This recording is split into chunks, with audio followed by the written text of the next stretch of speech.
Hi, welcome to the Get Ready with God podcast. My name is Julie Taylor, and I am your host, and I am not God, obviously.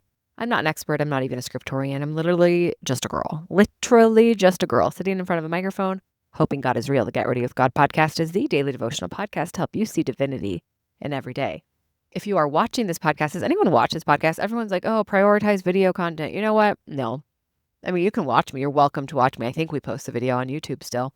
That's your prerogative. But what I'm going to prioritize is being able to get a podcast up every day. And that means I'm sometimes going to come here in my beanie and shawl. This shawl is special to me, though. My friend April made it for me, and she brought it to me on Simon's first birthday. And it's dark green. If you're not watching, it's a dark green crocheted shawl. And I actually love a shawl because I just think it's cozy. But also, every time I put it on, feels like I'm wrapping myself in the love of not just April, but all of the mothers before, all the mothers to come, all the mothers who serve energetically. Yeah, I've made it into that. That's what this shawl feels like. Thank you for asking. Okay, today, welcome back. Welcome back from the break. Welcome. We're just as hinged as we were before the break. I'm going to be really real with you right now. I'm recording this podcast before Christmas. So you're going to listen to this on our first day back from the break. It's the new year. We've all endured Christmas. Loved Christmas. And I didn't want to pre-record because I truly think and hope and plan on being a different person on the other side of this holiday break.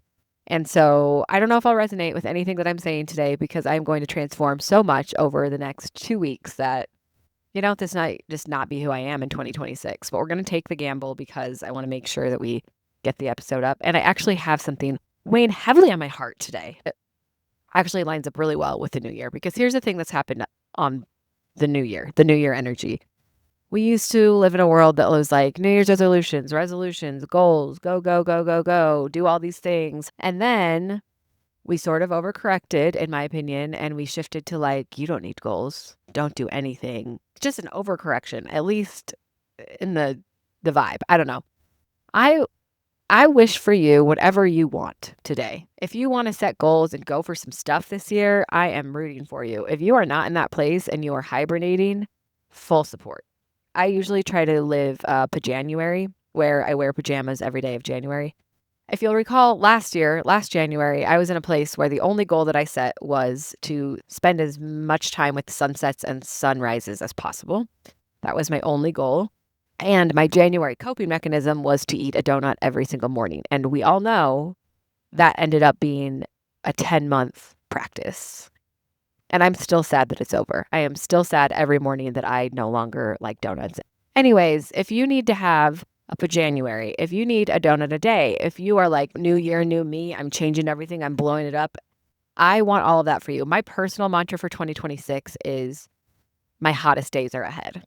That's it. I'm just going to get hotter. But I have to be really honest with you. I'm not really willing to put like a lot of effort into that. But I do believe that if I manifest it, I will at least become delusionally convinced that I'm getting hotter, whether it's real or not. And that's actually all that matters. Okay. Glad we've had this debrief. Today, I want to talk about something I've been thinking a lot about is dichotomy, the dichotomies that we create. And I think this speaks volumes to what happens this time of year in our culture.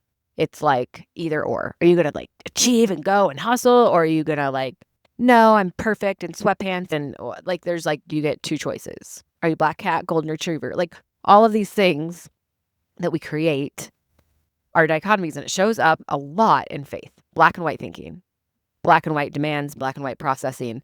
And it's very difficult to find peace in the gray.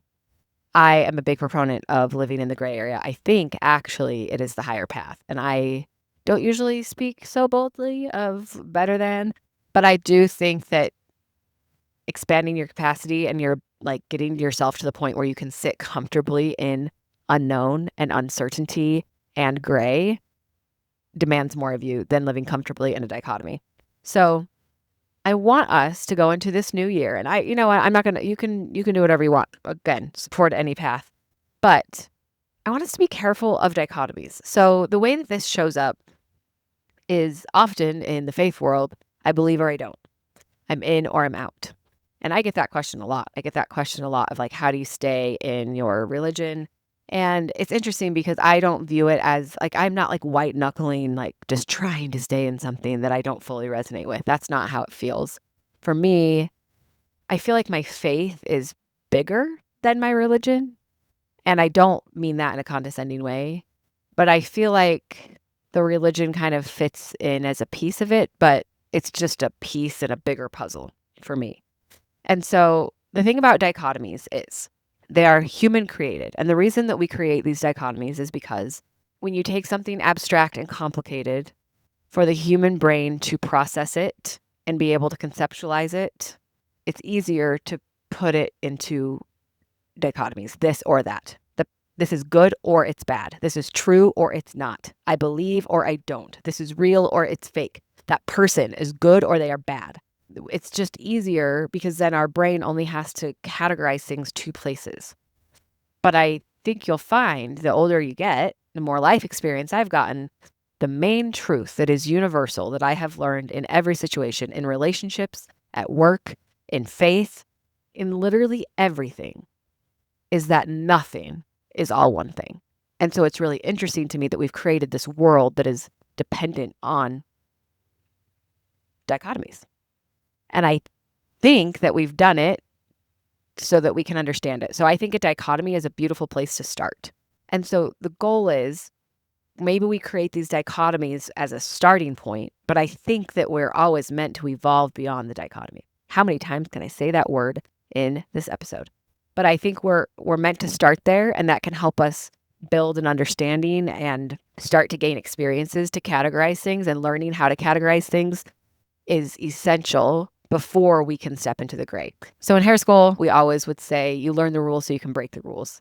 What we meant by that is often when you're coloring and cutting hair, you don't do things like exactly by the book. Like you learn these basic haircuts, but then you expand on these haircuts to get different styles. And same with color.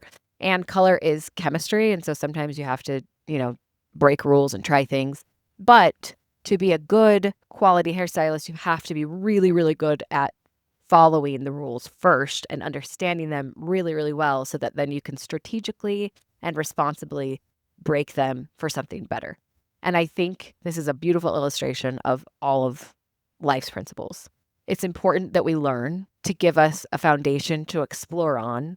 Then we get to graduate beyond the dichotomy, and we get to learn and understand that most people are good and bad, yourself included, myself included.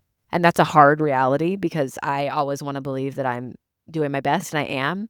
But there are people who have terrible experiences with me. There are people who I have done the wrong thing to. You are going to help people and you are going to harm people. That's part of being a human and participating in the world. And that's why it's, essential to learn that our worth is unchangeable. Anyway, when we can work beyond these dichotomies and start to expand and understand that things are both. And in the world, there's a lot of nuance. That's the main thing we talk about here. But it actually gives you more freedom, and it allows you to break your brain in new ways and learn and grow. And in my experience and opinion, it has brought me closer to God to explore outside of black and white. And so living in the gray is not a threat to God. Living in the gray is not a threat to my faith. It doesn't mean that I'm on the edge all the time. It just means that I'm learning about all of the in-between and how to hold space for both, not to use such a cliche term, but it really is like the ability to love someone and to love yourself, knowing that you're good and bad. The ability to support something when you know good and bad. It's all good and bad. It's all good and bad. That is what our world is. The other really big tool of dichotomies is control. If you can put things in black and white, then you can create really, really set consequences around each thing. And so it's a lot easier to control yourself and your choices and other people when you can say, this is good and this is bad. Do this or do this. And if you do this, it's good. And if you do this, it's bad. That gives you a lot of control. And as humans, we tend to really crave control. And so I'm not surprised as to why we have created all of this black and white stuff in our world. It's not just a faith problem, but it is a big faith problem. And again, even dichotomies are not all bad, but I hope we can start to see them as starting points, as the place to learn the rules. And then I hope we can be brave enough to let go of control and let ourselves explore and trust our capability as humans to grow and become big enough to hold all of the nuance and contradictory truths, to be honest. There's a lot of contradiction that exists, and you'll break your brain and kill your soul trying to make sense of all of it. I know that I did. And so instead, I find a lot more peace and freedom in just saying, yeah, it doesn't all make sense. Yeah, things are good and bad. And as soon as I've been able to say it's both, I'm not constantly trying to put people in boxes, to put myself in a box, to put my faith in a box, label everything, because I don't need all of that to understand myself and to accept myself and to understand and accept all of these other people and experiences and things. And so as you take on this new year, challenge the black and white of I either have to have so many goals and want so many things and I have to hustle and make it happen, or I have to sit in my sweats and not want anything and I'm perfect as I am and I never need to change. It's not either or. Happy New Year. I'm so happy to be back because I love this podcast. Thank you for being here. Thank you for listening. 2026, our hottest days are ahead. Love you. Bye.